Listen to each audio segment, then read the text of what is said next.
muito bom dia! Hoje é quinta-feira, 12 de junho. Eu sou a Tiziane Vicentinho e você está no Giro do Loop, o seu passeio matinal pelas principais notícias do mundo da tecnologia.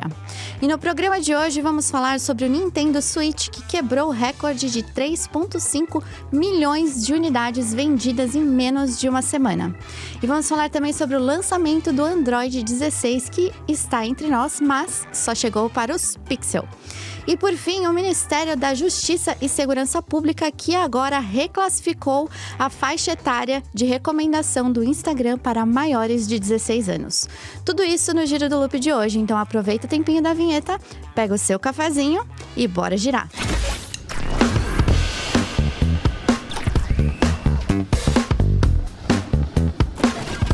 Começando o giro de hoje com a notícia do Nintendo Switch 2, que só nos 4 primeiros dias que chegou no mercado vendeu 3,5 milhões de unidades. A gente sabia que tinha todo um hype em volta do console novo da Nintendo? Sabia. A gente sabia que pelo menos os fãs da marca iam conseguir bancar esses primeiros consoles vendidos? Sabia também. Mas 4 dias? 4 dias? O Nintendo Switch 2 bateu o recorde e agora veste a coroa de console vendido mais rápido globalmente na história da Nintendo.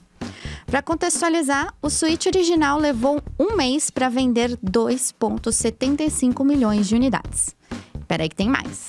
A Nintendo não contabilizou nem uma semana completa de vendas do novo console e o montante já passou da metade do que o PlayStation 5 conseguiu vender quando foi lançado, que foi um total de 4,5 milhões de unidades até o final de 2020.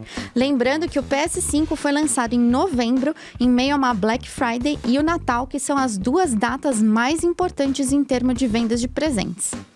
Outro dado interessante é que, embora não tenham números concretos divulgados publicamente, o PlayStation 5 superou a marca do seu antecessor, o PS4. Ou seja, nas 2 primeiras semanas de lançamento, sabemos que o Play 5 vendeu mais do que 2,1 milhões de unidades, que foi o que o Play 4 vendeu. Na época, esse foi considerado o maior lançamento de console da história e agora o Switch 2 ultrapassou esse número em menos de uma semana. Nada mal para um console que é bem parecido com o antecessor e vamos combinar, né, Brasil? Que os valores não são dos mais agradáveis. E um mísero dia passou desde a WWDC, em que a Apple apresentou todas as mudanças para o iOS 26 e, de repente, chegou o Google com o Android 16. Sim, a nova versão do sistema foi liberado no dia 10 de junho, um dia depois da WWDC. Foi liberado para todos publicamente, só que mais ou menos. Isso porque a nova versão está disponível para aparelhos compatíveis, o que significa que ele está liberado para aparelhos Pixel compatíveis e também para os dispositivos novos Pixel que virão com o OS pré-instalado de fábrica nos próximos meses. E para os demais aparelhos de marcas parceiras, a versão continua no beta. Vale mencionar também que analistas de mercado que já testaram o sistema dizem que as principais novidades não estão nessa versão. De qualquer forma, temos algumas coisas interessantes e outras até bem esperadas.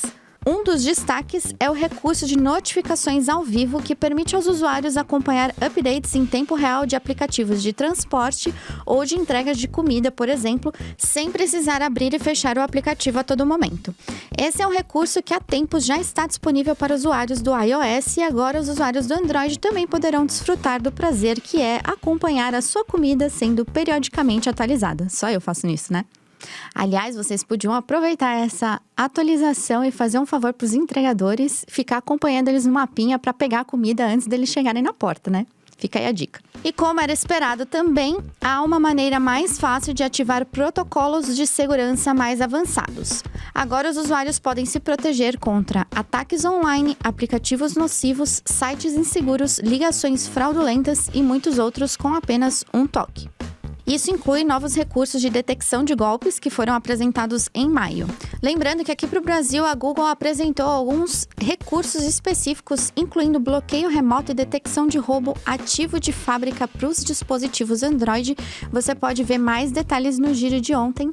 Se você ainda não viu ou não ouviu, Deixa aí o link nos comentários para vocês poderem acessar posteriormente. Mas voltando aqui, o Google trouxe também algumas melhorias para câmeras. O novo sistema traz recursos como detecção automática de cena no modo noturno, exposição automática híbrida e ajustes mais precisos de temperatura de cor.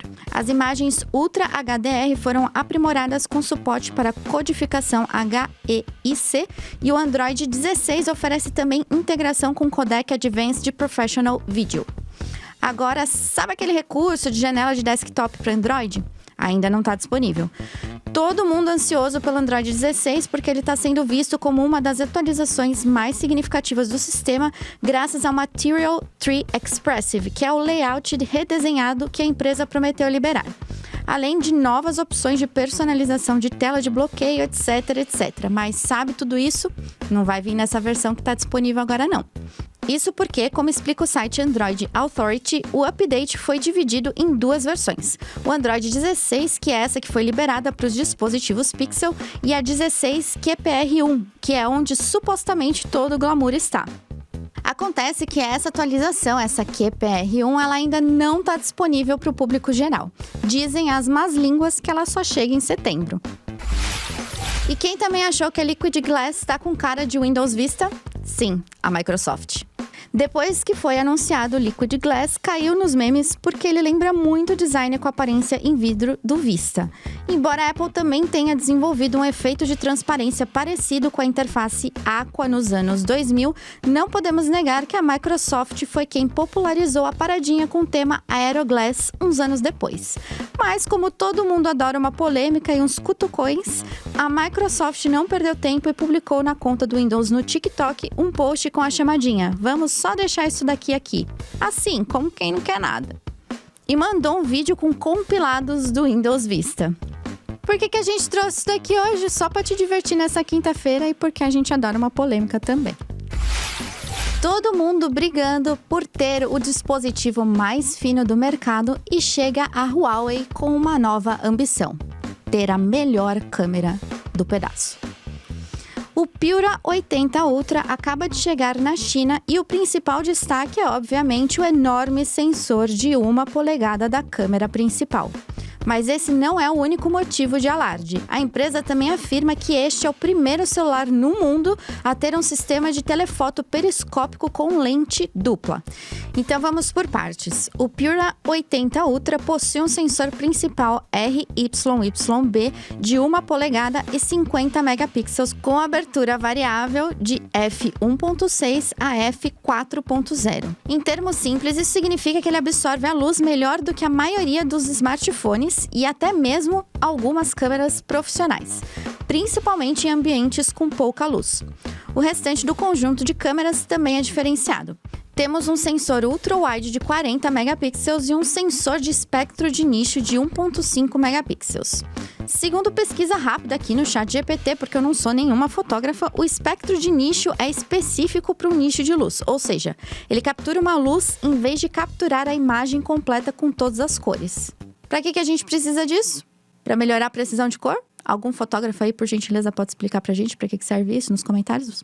Muito obrigada. E por fim, o que chama a atenção, uma configuração de telefoto periscópica dupla de 50 megapixels mais 12.5 megapixels. Segundo a Huawei, este não é um sistema de zoom híbrido padrão. São duas lentes periscópicas separadas, uma para 3.7 vezes e outra para 9.4.